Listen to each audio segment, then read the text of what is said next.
Today we are in the mountains of Ronograd to do what? To test some guns. We're testing guns. This will be the first part of a 3-part series. In part 1, this video, I will be going over assault rifles, carbines, and machine guns. In part 2, I will be going over submachine guns and shotguns. And for part 3, I will be going over sniper rifles and DMRs. If you guys want, I'll also make a part 4 for secondaries. For assault rifles, we will be shooting at these targets at the front as well as one long range target. The first target is 30 feet, second target are 100 feet, and the third target is 300 feet. Our long range targets are 1300 feet, 1700 feet, and 2800 feet. First up is the AK-101. It's a level 15 unlock.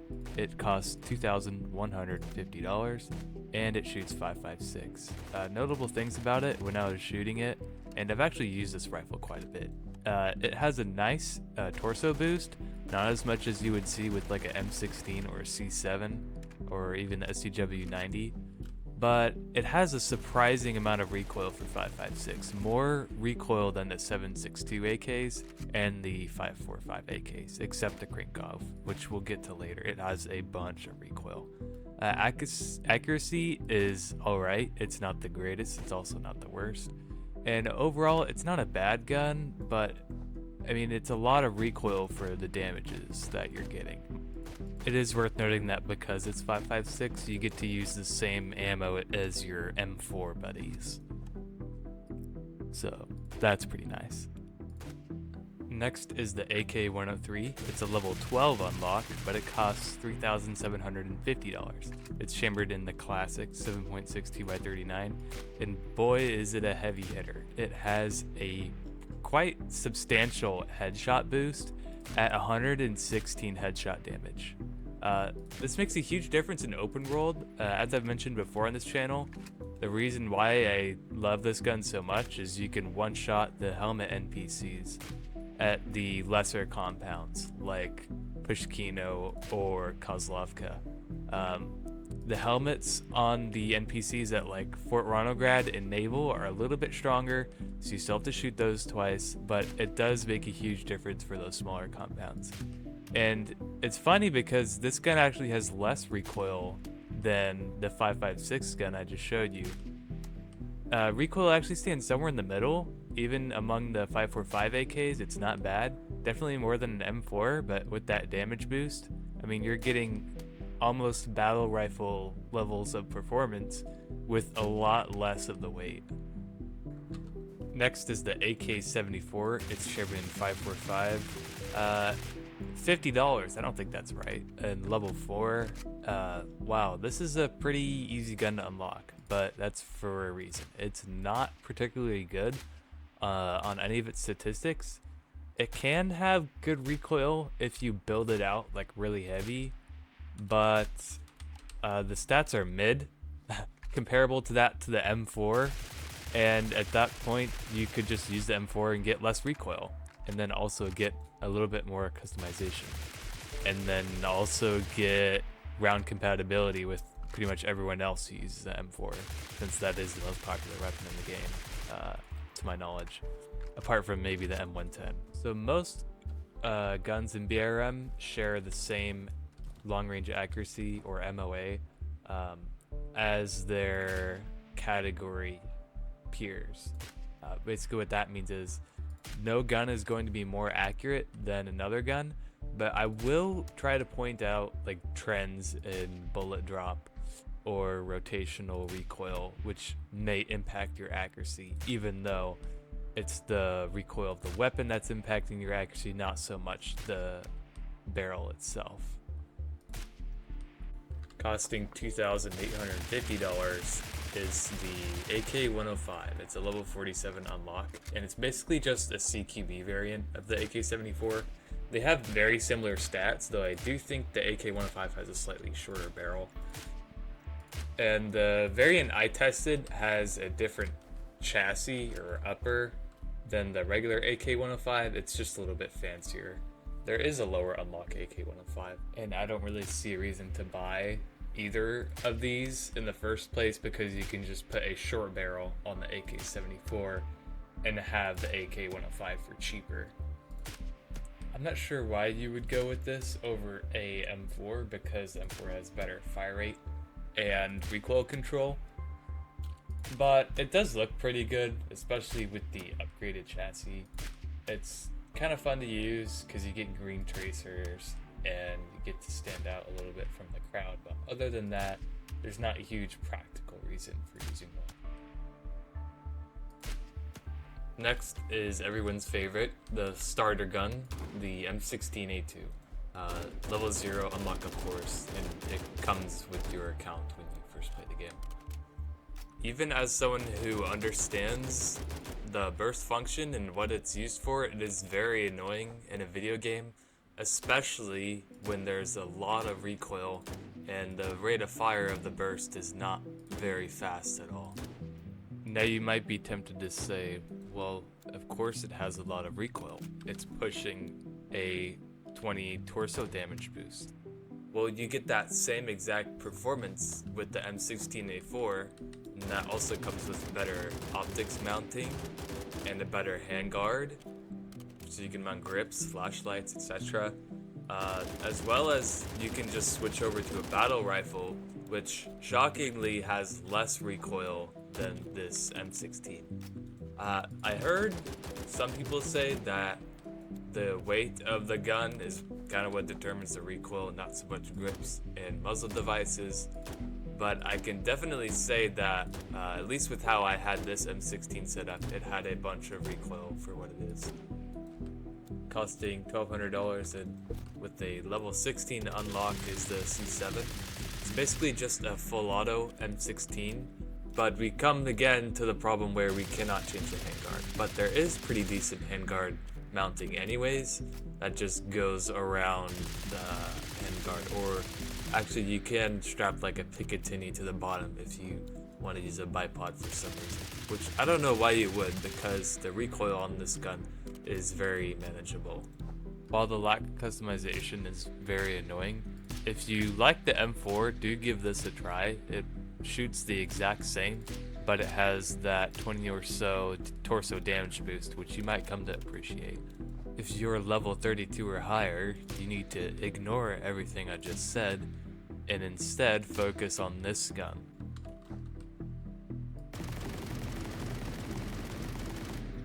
If someone asked me what the best gun in the game is, this would be a good answer. It has very little recoil. It has that same damage boost that the M16 and C7 has, but it has full auto. And with that full auto, like no recoil, even with the minimal setup. Here you can clearly see my skill issue. I can hit this target very well with this ACOG. When we compare the STG to the M4, we see that the STG has better bullet speed, better range, better damages, less recoil. Guys, I'm telling you, this gun should be the meta, but I don't see very many people using it other than me. Speaking of meta, we have the M4A1, which is, to my knowledge, the most popular gun in the game. It has pretty mid damages, to be honest, more recoil than the STG, but overall, the recoil is definitely manageable. I can see why this gun is appealing to people, as well as it's very low level unlock and it's quite cheap to purchase. This is the first gun that most people buy, and I could see how they would think that it is very good because of the massive recoil difference between it and the M16, but once you get to a certain level, you need to start experimenting with other guns. This gun is pretty mid in damages, like I said, though to its credit, it does have a lot of customization, which is quite satisfying. At a slightly higher level, and costing the same amount of money, is the Mark 18. It is basically a clone of the M4, but with a shorter barrel by design. And with that shorter barrel, you get worse damages. Now you might say, hold on a minute, so the Mark 18 is just a worse M4. Well, the Mark 18 has two barrel options. It has the short barrel, which I just showed you the stats for, and it has the longer barrel, which is just a M4 barrel. But the M4A1 also has a short barrel, which gives you Mark 18 stats. So they're basically identical, except the Mark 18 has a lot less customization. So if you just really want those US Navy markings on the side of the receiver, that's kind of the only reason to buy the Mark 18. The next gun is the HK416. It's quite a high level unlock at level 42, and it's quite expensive at $3,450. I want you to notice how much this gun wiggles side to side when you shoot it. It moves quite a lot, and horizontal recoil is very difficult to counteract because it's mostly random, which statistically means that this gun is worse than both the Mark 18 and the M4A1, and really serves as only a flex because you can put the RAL 8000 camo on it, and I must admit, it does look quite good. Next is the AK-5C. It costs $1,850 and is a level 24 unlock. I'm pretty sure the AK-5 is basically a copy of the FNC. It performed pretty similar to the Mark 18, but this AK-5, you can put a very short handguard on it, which does make it a little bit weaker than the full barrel length, but it will help a lot in close quarters if you do that kind of thing often. A couple things worth noting is this gun can accept regular M4 mags, like of all kinds, the 40 rounders included. I also might add that it has pretty good recoil horizontally, but it has a little bit more tendency to rise up while you're shooting than the M4 and Mark 18. And here we have the G36K, which costs $2,250 and is a level 24 unlock. And it shares similar stats to the short-barreled M4s, again, probably because it has a similar barrel length and shoots the same caliber, but even though it does shoot the same caliber, it doesn't use the same mags. So if your buddy has M4 mags and you're trying to swap mags, they won't go directly into the gun. You're going to have to cross-feed them. As well as the fact that it has more random recoil and it likes to wander a bit more than the M4s. And for that, I really don't see a big reason to use this over the Mark 18, even though the G36 is lighter in weight. If that's something you're going for, I mean, go ahead, but it sucks because I really like the G36, and I wish they would add the full length variant. Costing $2,000 and with a level 38 unlock is the Scar L. And this gun shoots pretty slow, and the recoil is quite random, which makes it pretty unpleasant to shoot.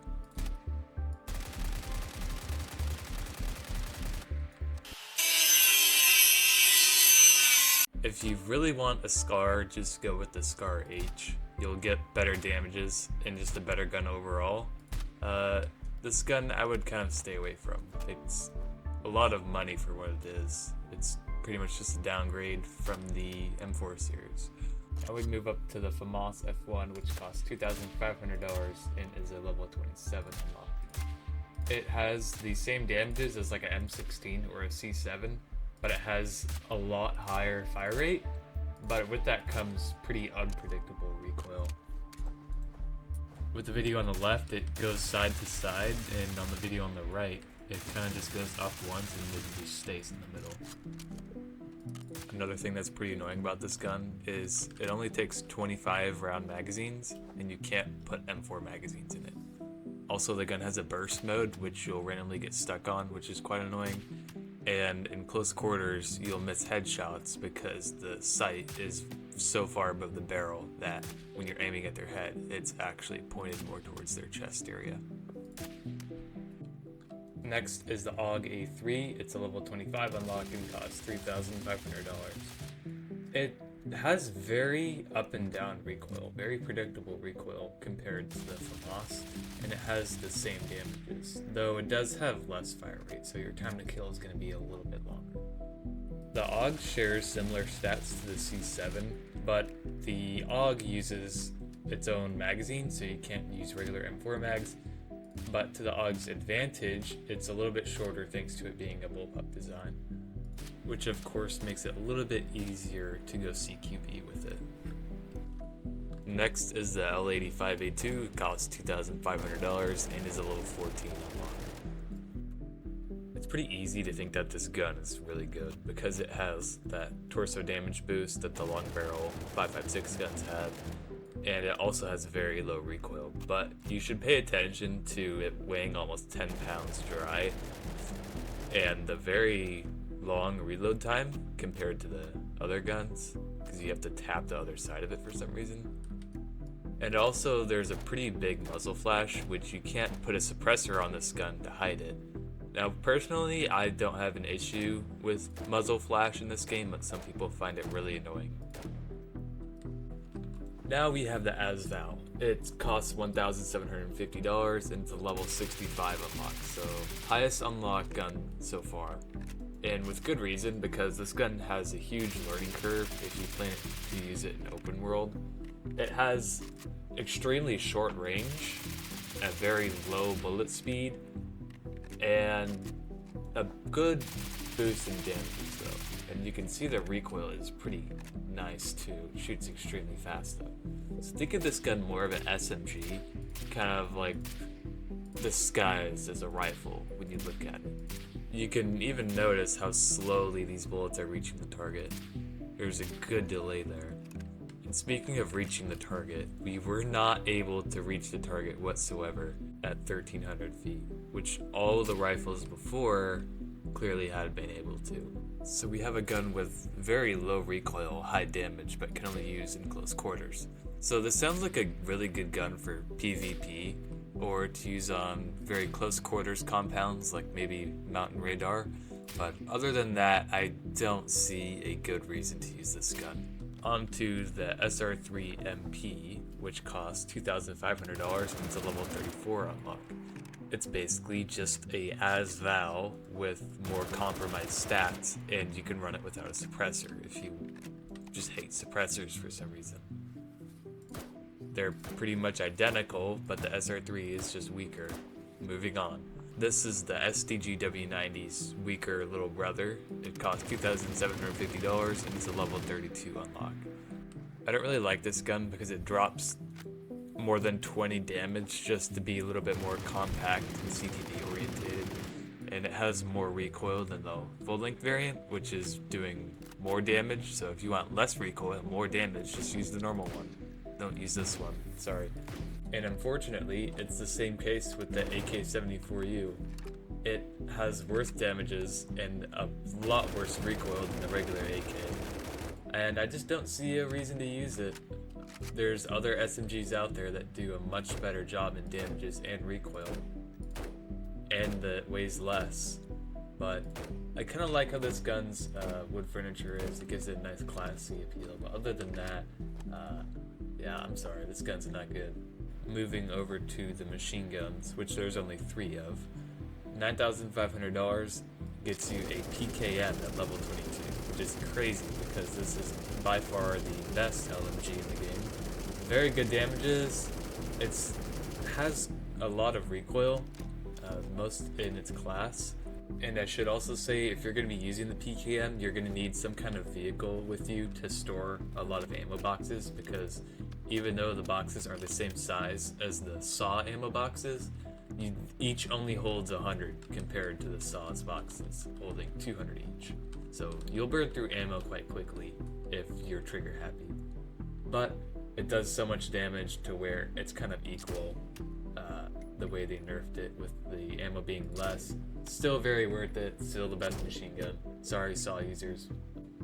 But here it is anyways. It costs $12,429. Wow.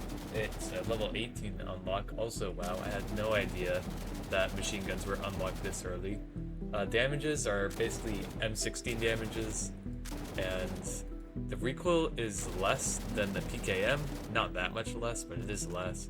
It holds twice as many bullets in each box, which is quite useful. This gun's great for taking down helicopters or just sustaining fire for a long period of time. It's by no means a bad machine gun. All of the machine guns in this game are good. Next we have the RPK at home, as I like to call it. It's an AK-74 with a 45 round mag.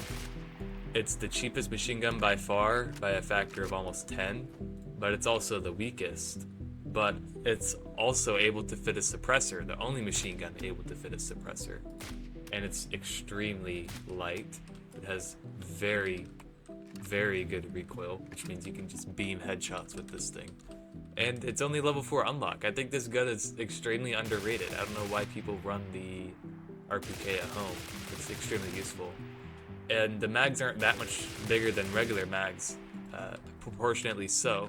You get 15 extra rounds, and it only takes up 1 more slot, so it's no different than running a 30 round mag and only taking up 2 slots. And that's it for part 1. It might take me a couple weeks to make part 2, because just editing this video took me about 4 days. It's probably just me being slow, but I'll get right on to making the second part. I'd also like to apologize if I said that your gun was not good. Just use whatever gun you like. It doesn't necessarily have to be the best gun. The most important part is having fun. Thank you for watching, and I'll see you guys in the next one. We're dead, guys. Chat. It was an honor. Say goodbye. My frames. My frames. Hey, Dad. Bro.